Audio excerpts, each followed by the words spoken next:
ing pandum, hati yang qanaah adalah seorang harus yakin bahwasanya rizki itu telah dituliskan oleh Allah Subhanahu wa taala dan tidak akan tertukar satu orang dengan lainnya.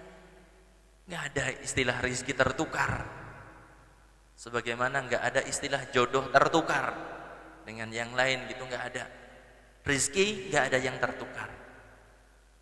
Dan ini sudah ditentukan oleh Allah Subhanahu wa taala 50.000 tahun sebelum diciptakannya langit dan bumi. Bukan 50 tahun sebelum kemerdekaan RI. Tetapi kapan? 50.000 tahun sebelum diciptakannya alam semesta ini. Dalam hadis yang diriwayatkan oleh Imam Muslim, Kanjeng Nabi SAW beliau bersabda, "Innallaha qaddara maqadiral khalqi qabla an yakhluqa as-samawati wal ardi bi 50.000 sanah." Sesungguhnya Allah Subhanahu wa taala telah mentakdirkan takdir semua makhluknya sebelum menciptakan langit dan bumi selama 50.000 tahun. Mau jadi apa kita sudah ditentukan. Mau amal apa saja kita sudah ditentukan. Kemudian mau masuk surga atau neraka juga sudah ditentukan. Subhanallah. Tetapi itu semuanya adalah rahasia. Kita nggak ada yang tahu. Sebagian orang ketika disebutkan sudah ditakdirkan, berarti orang usah ngamal baik ya. Nggak usah beramal saja gitu. Benar apa tidak semacam itu? Tidak dibenarkan. Maka kita katakan kepada orang yang mengatakan seperti itu, kalau jenengan tahu takdirnya jenengan mau seperti apa silahkan, nggak usah beramal. Tetapi apa ada orang yang tahu tentang takdir? Tidak ada kan? Dulu di zaman Nabi Sallallahu Alaihi Wasallam, para sahabat pun bertanya kepada Nabi Sallallahu Alaihi Wasallam ketika Nabi menyebutkan apa saja yang terjadi di alam semesta ini, sampai pun daun yang berguguran itu telah ditakdirkan semuanya oleh Allah Subhanahu Wa Taala. Para sahabat pun bertanya, lalu untuk apa kita beramal kalau semuanya sudah ditakdirkan? Apa jawaban Kanjeng Nabi Sallallahu Alaihi Wasallam? Beliau mengatakan, "I'malu fa kullun muyassarun lima khuliqalah." Beramalah kalian karena masing-masing orang itu akan dimudahkan kepada apa yang telah ditentukan baginya. Kalau seorang sudah ditakdirkan menjadi penduduk surga, qadarullah, mudah beramal dengan amal saleh. Mudah menambah keimanan, mudah menambah ibadah kepada Allah Subhanahu wa taala.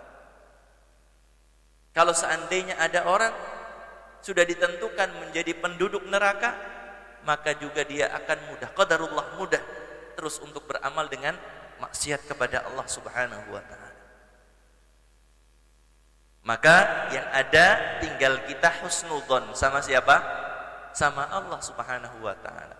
Husnudzon sama manusia itu wajib.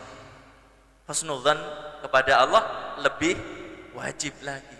Kita harus berbaik sangka kepada Allah sambil optimis kita terus beramal karena Allah Subhanahu wa taala sesuai dengan persangkaan hambanya. Ana inda dhanni 'abdi bi, sesungguhnya aku itu seperti persangkaan hambaku kepadaku, kata Allah. Maka kita harus berusaha sebaik mungkin persangkaan kita kepada Allah sambil terus meminta yang terbaik kepada Allah Subhanahu wa taala. Saudaraku sekalian rahimani wa rahimakumullah. Ini berbicara tentang takdir secara umum, semuanya telah ditakdirkan. Berbicara orang per orang. Nabi sallallahu alaihi wasallam telah menjelaskan kepada kita dalam hadis riwayat Bukhari dan juga Muslim. Hadisnya ada di dalam Arba'in Nawawi. Inna ahadakum yujma'u khalquhu fi batni ummihi 40 yawman nutfatan thumma yakunu 'alaqatan mithla dhalik thumma yakunu mudghatan mithla dhalik thumma yursalu ilaihi al-malak fayu'maru bi arba'i kalimat bikatbi rizqihi wa ajalihi wa amalihi wa syaqiyyun aw sa'idun Kata Nabi sallallahu alaihi wasallam, seorang itu diciptakan oleh Allah Subhanahu wa taala di dalam rahim ibunya selama 40 hari pertama berupa apa? Nutfah. Nutfah itu apa? Cairan. 40 hari pertama masih berupa cairan. 40 hari kedua berupa apa? Segumpal darah. 40 hari ketiga berupa segumpal daging. Setelah genap berapa hari berarti? 120 hari. Genap 120 hari, diperintahkanlah, diutuslah seorang malaikat untuk mencatatkan 4 perkara bagi si janin tersebut. Kita sudah melalui proses itu. Karena kita sudah terlahir ke alam dunia, sudah pasti melalui proses itu. Apa saja yang dicatatkan? Rizkinya sudah ditentukan. Mau dapat berapa rupiah di dunia ini sudah ditentukan. Kesehatannya model seperti apa sudah ditentukan. Semua apa yang berkaitan dengan rizki di dunia sudah ditentukan. Kemudian yang kedua, ajalnya. Matinya dengan cara apa? Sekarang kan mati, naudzubillah ya Pak ya, aneh-aneh ada ya.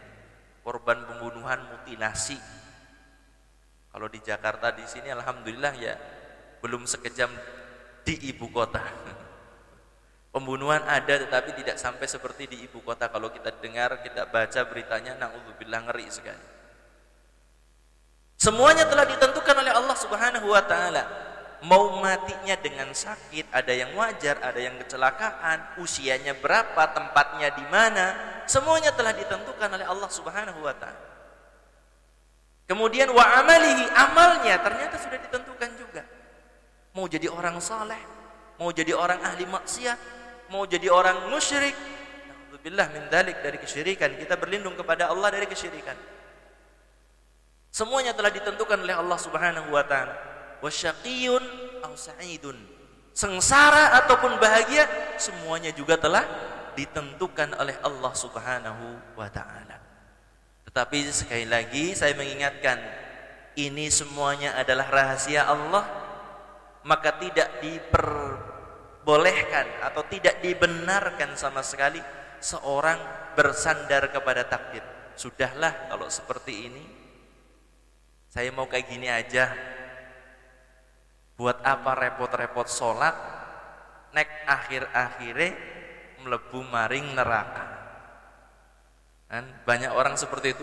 Buat apa repot-repot sholat, akhirnya masuk neraka, kan rugi, sudah capek dan lain sebagainya. Kalau seperti ini saja, kalau takdirnya masuk surga, ya pasti masuk surga. Maka hal yang semacam ini sekali lagi tidak dibenarkan, karena takdir itu rahasia dan tidak boleh seorang bersandar kepada sesuatu yang belum dia ketahui.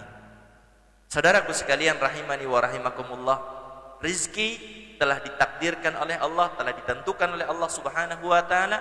Tidak ada seorang pun yang mengetahuinya